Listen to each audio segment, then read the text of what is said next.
how do marketing and sales stay aligned during the crushing process? And I think we're using crushing here in that way to say that it can be a very stressful time. Nancy, your thoughts about how to keep marketing and sales alignment? Make sure that marketing is aware of the must-win deals.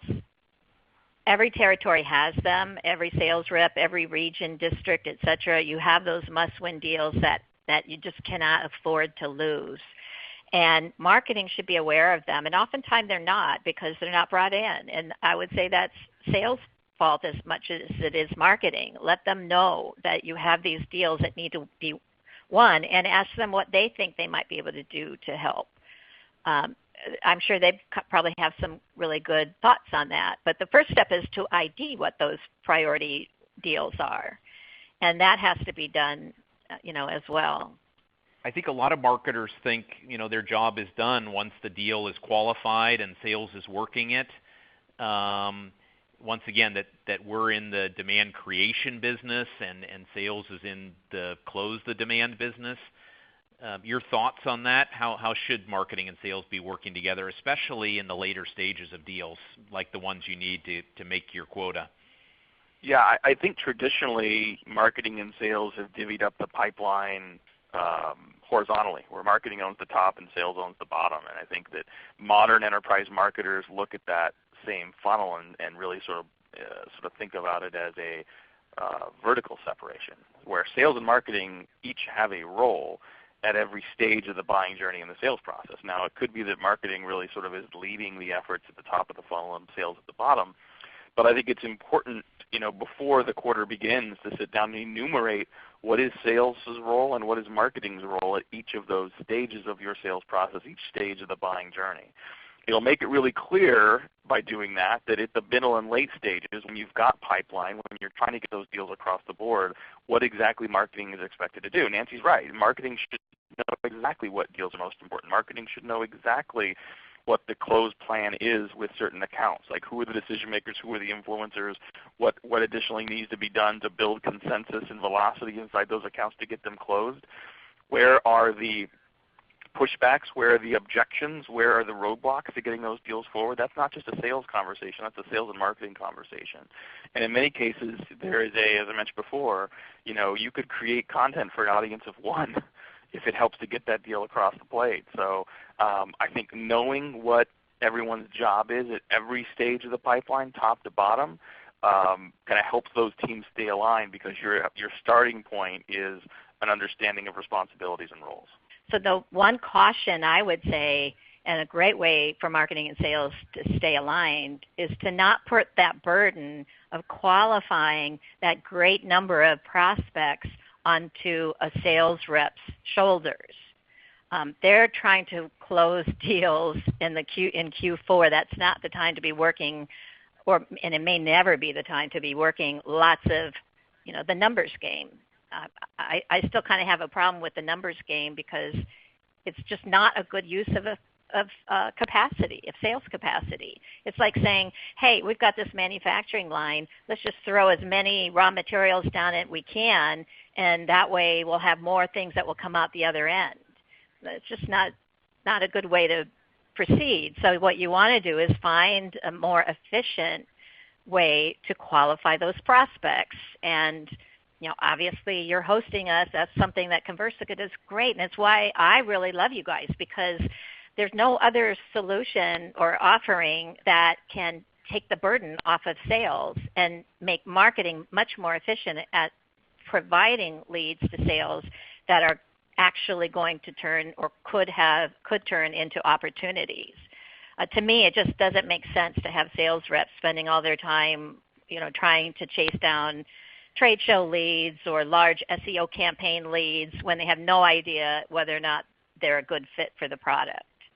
So are you suggesting that by equipping every salesperson with their own AI-powered conversational assistant that could follow up with all their leads could be a good way to free up their time for more valuable activities?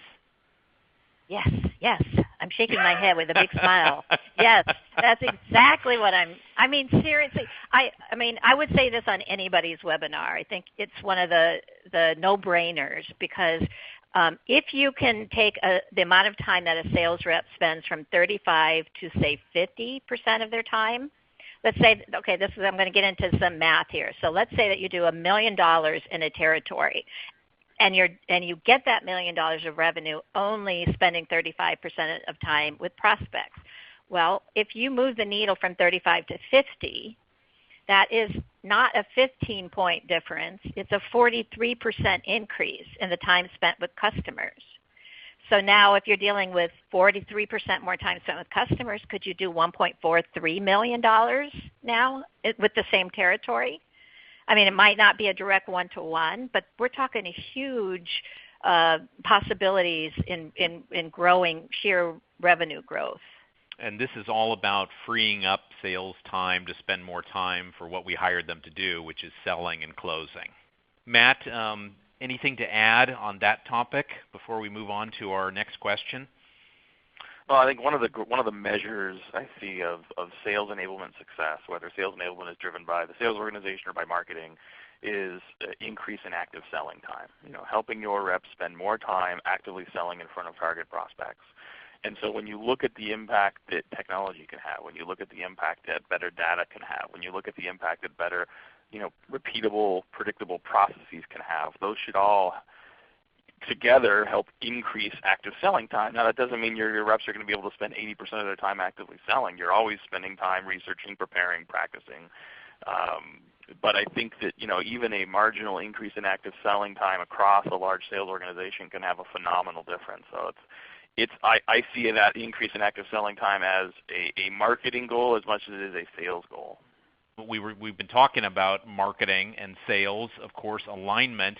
One of the things that can get in the way of, frankly, finishing your year strong is that we're going into a heavy event season. And for those who are closing their year in December, often September, October, November are full of important conferences, trade shows, company events. These can be considered a distraction for sales, or maybe we recast them and think, how can sales take advantage of these to close the year strong? So Matt, let me start with you. What do we do to get the most out of the upcoming event season? Well, if we're asking this question in the context of how do we crush our Q4 quota, I think you need to think, and this is especially for the marketers on the call, we think of events as awareness and lead gen drivers, right? Like, hey, we got a booth, and we're going to scan a bunch of badges, and we're going to do a party, and we're going to scan the badges there, and that's all fine and good. But if you've got a longer sales cycle than 2 to 3 months, that's not going to help your Q4. So I would encourage you, as you partner with your sales team, look at those events coming up in Q4, or even in September before Q4, as an opportunity to sit down and spend more time with your prospects. Like, get some face time, if multiple team members of the buying committee are actually going to be at the conference, get them in a room together to help accelerate the path of building consensus and commitment between them. So, don't just focus on getting greater lead volume and greater top of pipeline, but use those events to build greater velocity of the deals that exist already. In combination, yeah, I think that's a really good idea. I've seen a lot of companies move more to the strategy of setting up meetings ahead of time and using them to get executives in front of their key decision makers that are going to be in town. And if that's not done in conjunction with putting more leads in the top, it may in some cases be done instead of. You're seeing companies that are just renting suites at hotels to hold their meetings. So that's a very valid concept. But the other thing I would say, though, is that at trade shows, it often takes a long time to get the contacts from the trade show provider. So if you can use something that will allow you to capture those leads, just scan a business card or scan a badge, and then append that data so that you're one of the first to have that information of the people that came to your booth. Then you can append it with data that will tell you who are the best ones to go after, right? Which ones meet your ideal customer profile. Or if you want to just go for volume, get those names and contacts first, then use an AI solution, use Conversica to just reach out to all those people. I mean, they can do it in huge quantities of leads.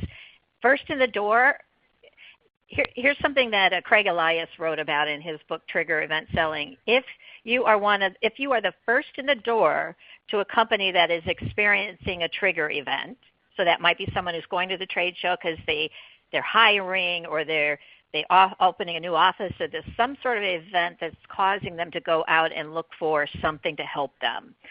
If you're the first in the door for that, you have a 74% chance of winning that deal.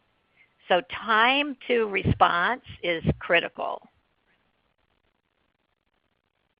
That's a really great point, Nancy, and thank you for sharing that. I wanted to throw in that every year we do this research on lead follow-up. It's obviously important to our business. We're just completing this year's version, and the report will be out in a little bit. But we reached out to, I think, 1,200 companies, both B2B and B2C this year, up, I think, 50% year over year. I think the number is roughly about 25% didn't respond at all. Not a single email, text message, or phone call or voicemail after registering for that company's most important offer. So I can imagine if you get your badge scanned at a trade show, I bet a bunch of those companies aren't even following up at all, and what a lost opportunity to create something new or to advance an opportunity. Matt, your thoughts about how marketing can help sales get these very important face-to-face meetings. I'll just say that what I've observed, and I'm sure you both would agree with me, is that we move more and more to an inside selling model. We're selling over the phone. We're selling over the web. The importance of that face-to-face interaction is sometimes overlooked, but man, I've seen magic happen when you do get it. Would you agree? For sure. Yeah. No, I think that I think marketing can certainly help. Make sure that the invites are going out, to make sure they are focused, to make sure that there's some context, make sure there's a very clearly communicated value for the prospect. Like if you're simply going to get someone in a room just to forward your own interest, the prospect, at an event that has 1,000 other things they could be doing, they likely say no, but what's in it for them? What's something you can offer that prospect in a meeting that's something they would have paid for in terms of an insight or a reframe or additional information that helps make them smarter and better? So I think thinking through that, just like you would do any marketing campaign, to compel someone to not only sign up for a meeting but also show up. The no-show rates for meetings at events can be high because you get there, other priorities hit. Even the most focused amongst us get a little bit of temporary ADD. At events with so many things going on and so many meetings and so many distractions. So I think having something valuable enough that your customer commits to attending is key. I think that's something marketing can absolutely help with as well. Yeah, and I'll just make a shameless plug again that your friendly AI assistant can set up those meetings, remind people to come, reschedule them, and then thank them for coming and even schedule something after. So I will share with you all here in a minute where you can find some more information about what I'm talking about here from Conversica and actually see this in action in a live demo. But I want to go to our last question, which will really give you two both a chance to really summarize all the points that we've talked about here. What are the things we should be thinking about now to make sure we're setting ourselves up for success as we hit the end of the year? It's really a chance to think about everything we've talked about so far in our time together. I guess I would summarize it by saying, protect your time. There's only so many hours in the day, and you have a lot of accounts and deals in the pipeline that you could focus on. Make sure that you are prioritizing in the right way. You're going after the ones that have the most need, the highest compelling reason to want to do something. I mean, really think through it so that you're not spending time and you're not just doing things. You're not just throwing activities and balls up in the air. That's a sure path to failure because you're not taking control of your territory.